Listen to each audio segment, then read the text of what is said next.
The European Witch Trials, a dark chapter in history.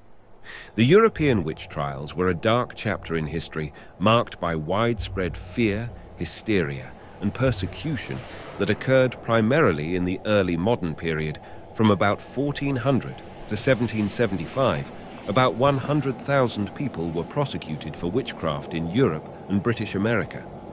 Between 40,000 and 60,000 were executed. The witch hunts were particularly severe in parts of the Holy Roman Empire. Prosecutions for witchcraft reached a high point from 1560 to 1630 during the Counter-Reformation and the European Wars of Religion. Among the lower classes, accusations of witchcraft were usually made by neighbors, and women made formal accusations as much as men did. Magical healers or cunning folk were sometimes prosecuted for witchcraft, but seem to have made up a minority of the accused.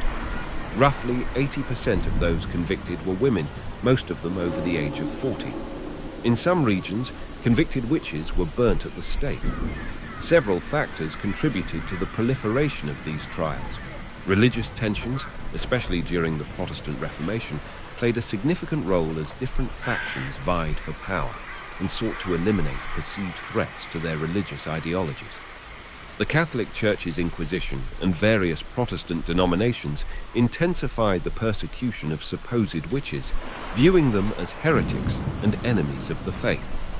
The Malleus Maleficarum, or the Hammer of Witches, written in 1487 by Heinrich Kramer and Jacob Sprenger, further fueled the witch hunts. This infamous treatise served as a guide for identifying, prosecuting, and executing witches, solidifying the belief in their existence and providing a framework for their persecution. Accusations often stemmed from superstition, personal grudges, or societal scapegoating during times of hardship, such as crop failures, disease outbreaks, or economic downturns.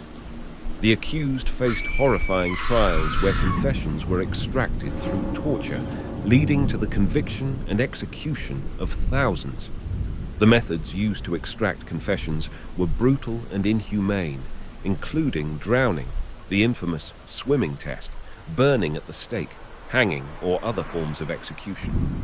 The accused had little chance of proving their innocence. Mere accusations often resulted in a death sentence.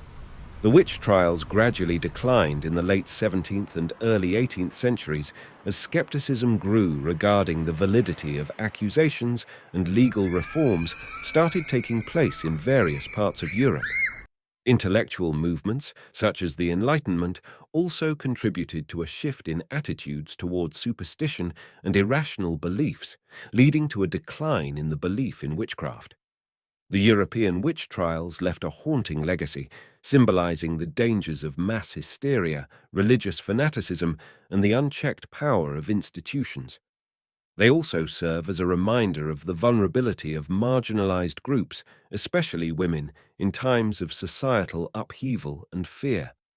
Modern perspectives recognize the witch trials as a tragic example of mass hysteria, intolerance, and injustice, prompting reflection on the importance of safeguarding justice, human rights, and critical thinking in society.